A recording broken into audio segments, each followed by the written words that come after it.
Party మారినప్పుడు అవసరాలు ఏమున్నాయో ఏం లేదో, రాజకీయ అవసరాలు ఏమున్నాయో లేకపోయినా ప్రాంతానికి అభివృద్ధి చేయాలి కదా. ఏం జరిగింది అభివృద్ధి?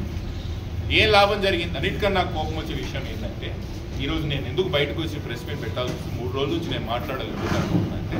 10 సంవత్సరాలు కేసీఆర్ గారు అధికారంలో ఉన్నప్పుడు ప్రకాష్ గౌడ్ గారి మీద ఈగ కూడా వాళ్ళని ఎమ్మెల్యే గారు, కనీసం ఎమ్మెల్యే గారి మీద ముఖ్యమంత్రి గారు, ఆ రోజు ముఖ్యమంత్రి గారు ఈగ కూడా వాళ్ళనీయలేదు.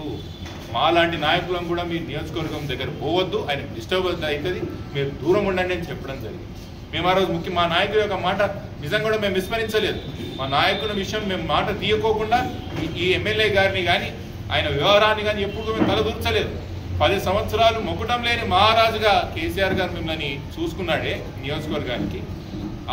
అదే ముఖ్యమంత్రి రేవంత్ రెడ్డి గారు గండిపేట యొక్క సభకు వచ్చి ఇష్టారాజ్యంగా మాట్లాడుతున్నప్పుడు, అభివృద్ధి చేస్తలేనన్నప్పుడు కనీసం మీకు చీవగుట్టినట్టు లేదు. చూడండి, ఇది నాకు చాలా బాధేస్తుంది. ఇది ముమ్మాటికి మీ ఎంట కర్మఫలం ఎంట పడుతుంది.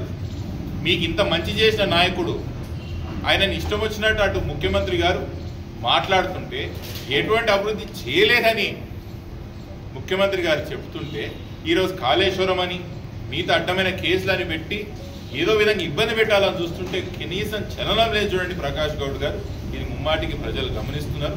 మీకు రానున్న రోజుల్లో ఏ ఎన్నికల్లో ఎప్పుడు వచ్చినా కూడా ఎట్లా బుద్ధి చెప్పాలనే విషయం ప్రజలు ఖచ్చితంగా నిర్ణయం తీసుకున్నారు. బై ఎలక్షన్ మీరు ఈరోజు తప్పించుకోవచ్చు. మీరు ఈరోజు కాంగ్రెస్ పార్టీలో చేరి అబద్ధ పిటిషన్ వేసి, అఫిడవిట్ వేసి మేము ఇంకా బీఆర్ఎస్లో ఉండమని ఒక బుగాయింపు మాటలు చెప్పొచ్చు. కానీ ఎన్ని రోజులు చెప్తారు ప్రజలకు తెలియదా? ప్రజలు మనందరికన్నా చాలా తెలివైన వాళ్ళు. ముమ్మాటికి ప్రజలు మీరు ఏ పార్టీలో ఉన్నారు, మీరు ఎప్పుడు పోయినరు, ఎందుకు పోయారు, ఏ అవసరాలకు పోయినారు అనే విషయం చాలా స్పష్టంగా తెలుసు.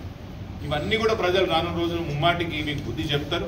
ఇక నుంచి మీకు చెప్పిన విషయాలు, ముఖ్యంగా మెట్రో విషయంలో మాత్రం మేము చాలా సీరియస్గా